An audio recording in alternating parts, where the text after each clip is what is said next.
stuff. I got a buddy coming by soon.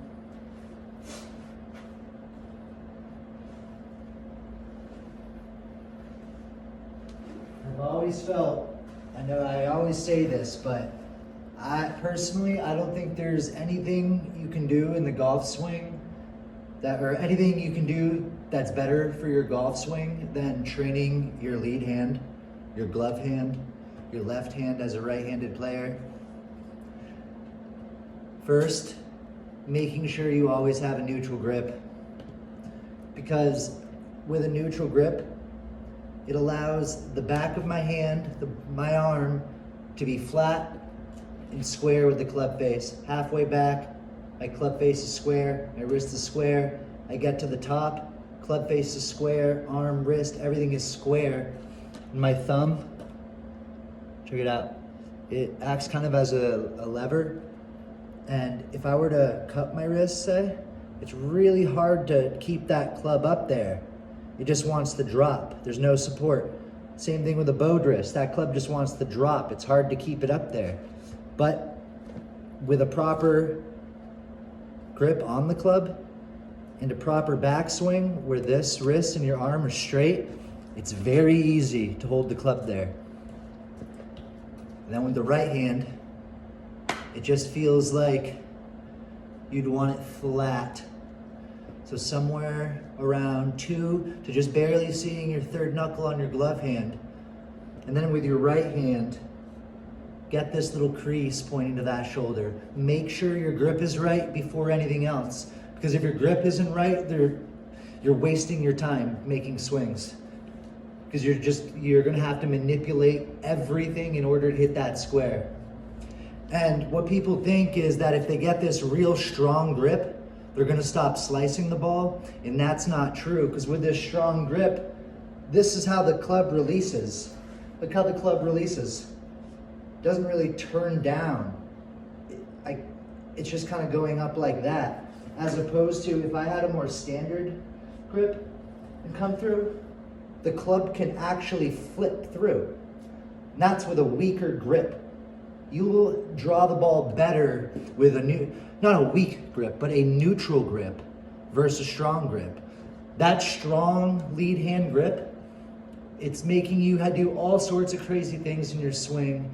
You're losing power, and you don't do it. The strong grip isn't helping your slice. If anything, it's making you slice it more because you can't release the club with a strong grip.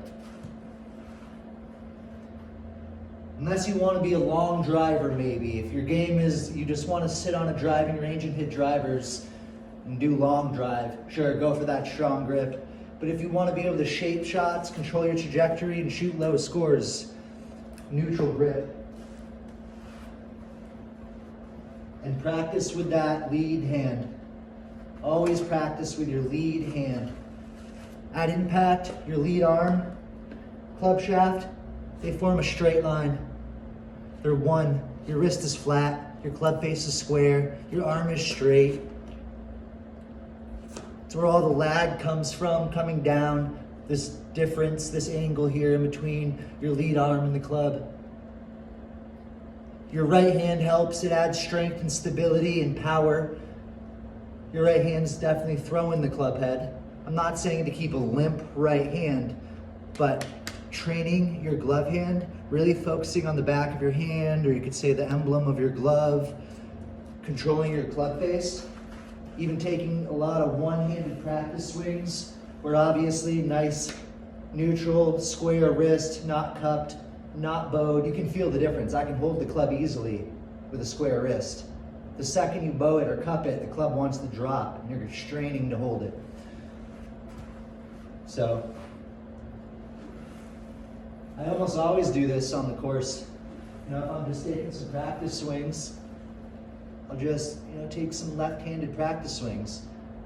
You can even come down real slow to impact, where you can see the club face and your arm, and everything is just boom. It's so simple, because all you're doing is putting different types of spin on the ball, depending on the type of shot and the distance, or depending on the type of shot you want to play, is what type of spin you want to put on this ball. And then how hard you swing determines how far it's going to go in relation to that shot shape. Because obviously, say your 100-mile-an-hour swing with a 7-iron is going to go further, you know, turning over a nice little draw versus hitting a big banana cut. That banana cut's going to lose more distance just by shot shape, even if you hit the ball exactly on the same spot on the club face with the same exact club head speed and everything.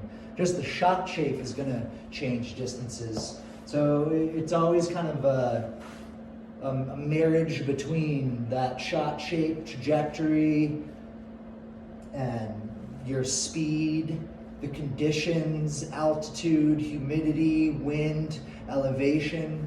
There's so many different factors. Did I say temperature?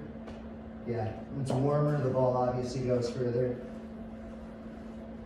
And generally people are just looser, so they might even get a couple extra miles per hour club head speed on warm days versus being bundled up. It's 35, 40 degrees outside.